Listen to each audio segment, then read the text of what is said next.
Women came in second in terms of stress and lack of time at 74%, followed by Russian women. 69% of them claim the same thing. This is a very interesting article. I highly suggest you read it. It's on DNAindia.com. They made a distinction between emerging nation and developed nation. And they were actually doing some cross-comparison there, too. Some interesting stuff came out of that. For example, women in emerging markets believed their daughters will have better chances than they did. But, on the other hand, those in developed nations said their girls will only have the same opportunities and, who knows, maybe a little bit more. In fact, this was the one statistic that really surprised me. Only 40% of women in developed nations saw their daughters as having more financial stability and more educational chances and resources than they did. So in other words, they're less optimistic about their daughters than these stressed out women in these emerging nations who feel enormously optimistic about their daughters' chances. And it doesn't really surprise you in the one sense, because these emerging nations are emerging. They're heading in a direction where they're getting much more than they ever got before. Meanwhile, those of us women who live a pretty comfortable life, have achieved a lot of these things, there's not that much distance to go from where we are. At least we perceive it that way. And therefore, we're not nearly as optimistic about our own future. So that stress comes with a positive benefit, too, in the optimism. One other statistic, which, you will enjoy, is that these women, despite being stressed out, especially in India, were the most likely to spend any extra cash they might happen to have on themselves. So, there you have it. It is a true fact.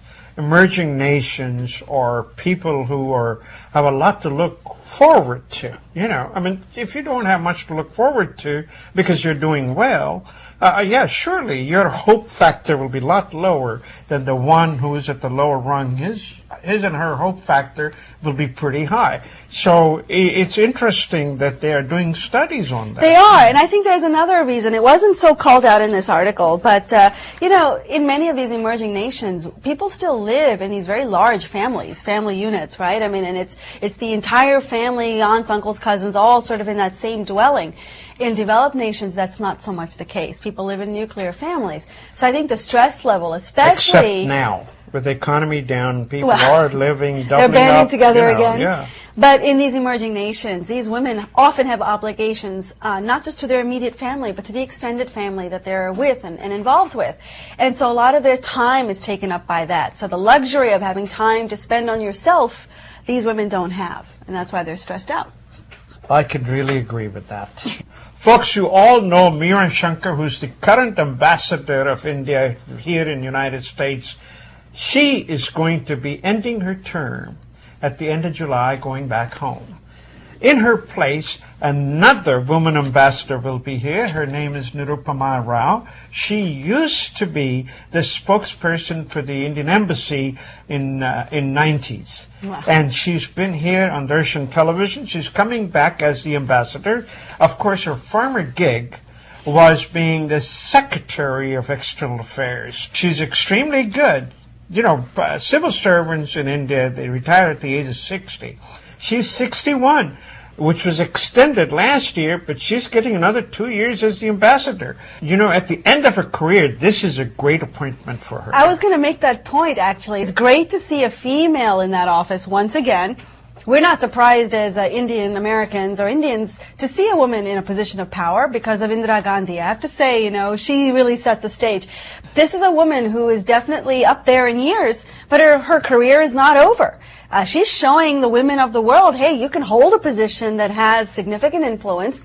You can be powerful. You can be in the most important city in the world, and you can hold down a respectable job. And I think she's making quite a statement to women everywhere that your career doesn't end just after you've had your children and your marriage. You go on, and you can be powerful as long as you want to be. That's right. By the way, Ambassador Meera Shankar, there were no controversy, no scandals while she was the ambassador.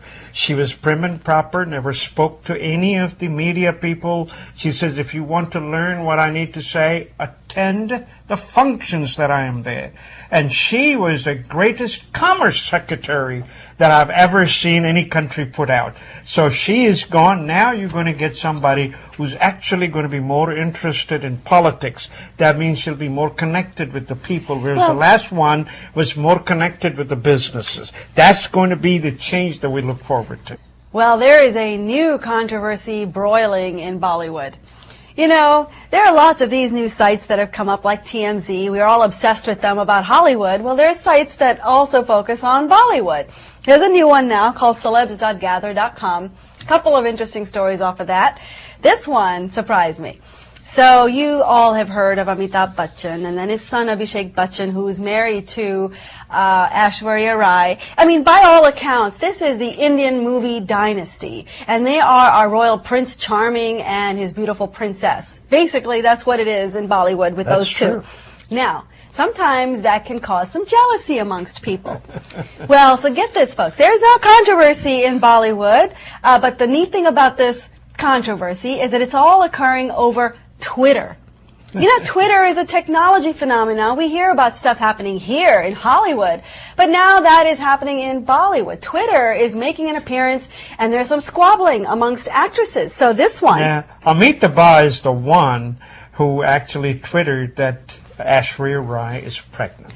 Well, yes, that went out, and now there's a new one. This was a tweet that went out from Bhairavi Goswami, who is an actress, who said this. This is pretty staggering. She said, nauseating to read superstars giving interviews about wanting a baby girl when she has gone to Bangkok to an IVF clinic which specializes in boy babies.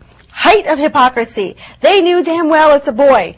After all, she has to produce a male heir. It's a typical UP mentality. Basically, it was a whole tirade against Amitabh Bachchan. This is so presumptive, though. It's, well, nobody knows. Either she knows something, or she's just throwing this out there, but she's doing it very foolishly because, A, she's messing with the dynasty, right? You don't mess with the big B. And, of course, people are already saying she'll be lucky to ever get another job in Bollywood after viciously and hurtfully attacking the Bachchan family, which is a veiled threat, right? She's Very over. True. She's done. And, of course, she's also trying to back away from these claims.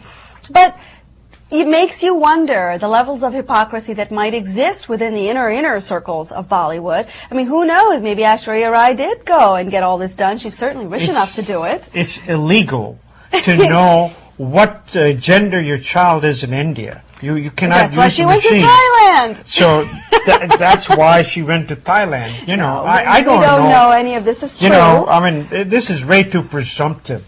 I wouldn't touch that story. Well, and I guess she'll find out she should not have touched that story, that speculation at all. It's all speculation, folks. My point about bringing this story to your attention is that Twitter seems to be at the heart of all this, and how fast technology can go from one industry right to another industry, right over the oceans to India. This is another story out of celebs.gather.com. This one's kind of fun. You know, Prince Harry got a lot of attention when Prince William got married, right? Because he is the bachelor, and